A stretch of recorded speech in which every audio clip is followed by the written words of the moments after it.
Hey Glampers, Mike from Those Who Glamp Together. We're about to journey into a three-part series here. We are doing the most significant upgrade to our RV that we've done since we've had RVs, honestly. We're doing a new suspension for this RV. It's not the MORRIDE, but it's something I feel is going to be just as well for our rig. So one thing I wanted to let you know is it's going to be 3 weeks long, an unboxing, an install, and then a test drive of how the RV is handling. So we hope you find value in this video. Hey everybody, welcome back to the channel. Probably wondering what's in these, right? So am I. Actually, these are parts for a new suspension. We're going to upgrade our suspension before Christmas, and I'm doing it myself. All right, so you may be asking yourself, hey, didn't you just put on timber springs on your rig like last year?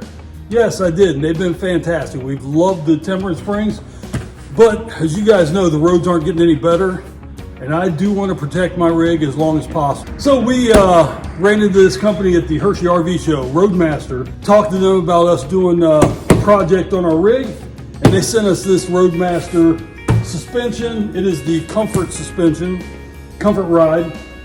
It has 4 shock absorbers and a slipper spring suspension. So I won't be installing this today. I'm actually just going to unbox it today, show you what the parts are, and kind of explain what it does. And tomorrow we get into the install. First, let me note, I am not a mechanic. I don't do this stuff for a living, but I just want to prove that this can be done by anybody. You just need the right tools and the right mindset to get it done. So, but let's get into the unboxing. So as you'll notice, it's got this yellow tape on it for heavy. This one weighed 70 pounds. This one doesn't have a weight on it, but let's see what's in it.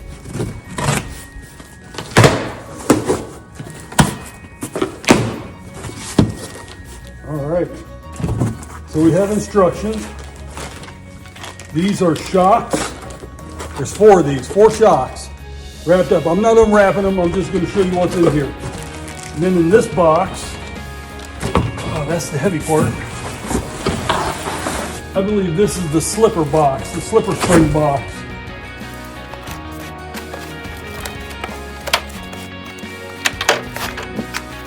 All right, let's see what we got here. Yeah, we got our hardware package. Oh no, this is the, these are the plates. These are all the plates for, yeah, these are the plates for the shock. So you get plates if you don't buy the shocks are optional. So if you don't buy the shocks, you get plates without shocks. But if you do buy the shocks, you get this much bigger plate, which I'll open up and I'll show you the difference.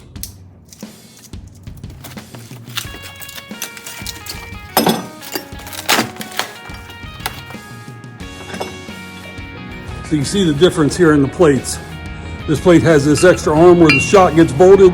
This plate does not. It's just a simple plate that goes on top of your spring. Yeah. All right. All the hardware for that. Now we need to see what's in this other box. All right, this other box, it was the heavy one. And it's basically just another box inside. And this is the Comfort Ride slipper springs.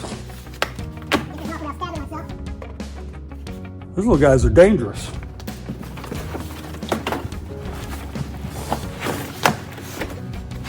All right, so in this box here, we've got more hardware. So I'm going to leave it closed.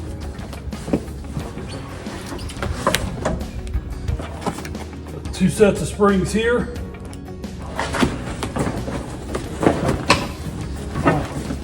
So that's a set of springs.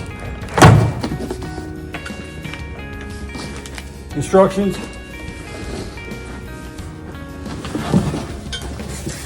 And the slipper spring box. This is what I'm going to replace my CRE 3000 with, okay? So basically, let me share this with you. Okay, so our current situation. Springs have 2 eyelets like this. Well, this spring only has one. Has one on this end, but an opening on this end. This end goes up inside that box, and what it does, it makes my axles independent of each other. So my front axle, when it moves up, this moves inside the box independently. It will not transfer any of the jarring to the rear spring, making my axles independent of each other. And that should help with a ton of the jarring that the RV goes through. And then you couple that with the shock absorbers, two per axle, one per side, right? That eliminates probably, the research I did, it says it will eliminate 90% of the jarring your RV goes through. I'm very happy with the Timber springs, but when we saw this at the RV show, we started talking to the company then, and our only goal is to protect our rig and keep it as long as possible, because we do love our east to west. And this, to me, short of going to more ride and spending upwards of $9,000, was the best option. This kit right here is roughly about 1,800 bucks, 17 something with shipping. So yeah, we're going to install this tomorrow. I don't think I'll get it done in one day because I do have to work tomorrow. Tomorrow's Friday. So I'm going to do my best to get started tomorrow.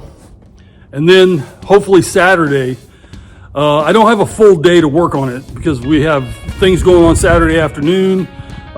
Sunday, I'm busy until afternoon. So between Friday evening, Saturday morning, and Sunday evening, I think I can get this finished.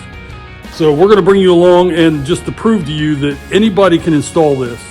All right, so just a couple of things that I had to purchase outside of the actual slipper spring comfort ride system. I went out and got some 6-ton jack stands because I'm going to lift my wheels off the ground. I'm going to hold the camper up with these 2 jack stands. My camper is roughly 12,000 pounds. So this 6-ton right here. So this should handle it with the front legs still holding the front end. So the front end is roughly a couple thousand pounds. So you take that 2,000 pounds off of the rear. So they're only going to be holding about 10,000 pounds or so, 10.5 maybe. So I did go and purchase these heavy duty 6-ton stands. One other thing I had purchased with the research I've done is we probably was going to need new U-bolts. All right, so know your axles, know what size they are. Mine are 3-inch axles. They're 6,000 pound axles, 3-inch round. So I got 3-inch round 9/16 U-bolts, 2 sets of them. So each one came with 4. So for 2 axles, I needed 2 sets. Hey guys, I'm jumping in here real quick because on the U-bolts that I had to purchase myself, the reason, I didn't give you a reason why. Inside the instructions, it states that you need 3/4 of an inch above your current U-bolts so that the system will fit. We did not have that 3/4 of an inch, so I had to go from a 6.5 to a 7-inch U-bolt, and that's why I had to order new U-bolts. They don't come with the kit, so I went with a 7-inch and I upgraded from a 1/2 inch to a 9/16, just make them a little beefier for the system. So I just wanted to let you know that. Something I didn't have is a 21/64 drill bit, because the slipper spring box, it does tighten to where the CRE 3000 is right now, the hanger, but it gets bolted into the frame. So I got to drill a hole, and I don't have a 21/64. I would have never thought of a 21/64, but that's the number on that you use, the size. So I got that as well. And I believe I'm borrowing a couple of, I'm going to use 2 other 3-ton jack stands to hold the side I'm not working on at the time. They're just going to sit right under the axles and kind of support them. And then the side I'm working on, I'm going to use 2 car jacks, the pump variety, and hold them. And then if I need to raise and lower, it's real easy. Just pump or turn the knob. So I'm borrowing those from my mother-in-law, my brother-in-law. So that's really all the equipment. I have torque wrenches. You're going to need torque wrenches, sockets of several sizes, hammers, because a couple of the bolts that are in the springs right now, the far ends, the bolts there, and those hangers have to be reused, and they have splines on them that have to cut into the actual hanger itself. So you don't, you're gonna reuse those. So I need a hammer to get those hit into the spline set all the way before I can actually tighten them up. So other than that, it seems like a fairly simple job. It's gonna be tedious, but not hard, I don't believe. Hey guys, you've just seen the unboxing and explanation of this system. One thing I didn't talk about was the warranty on this. The shock absorbers and the springs have a limited lifetime warranty that stay with you as long as you own your rig. So make sure you double check everything and read your fine print, but that is an amazing thing to have, to know that if any of these parts fail, basically not because of something I did, that the company stands behind it. So thank you for watching this unboxing, and come back next week and we'll see you for the actual install.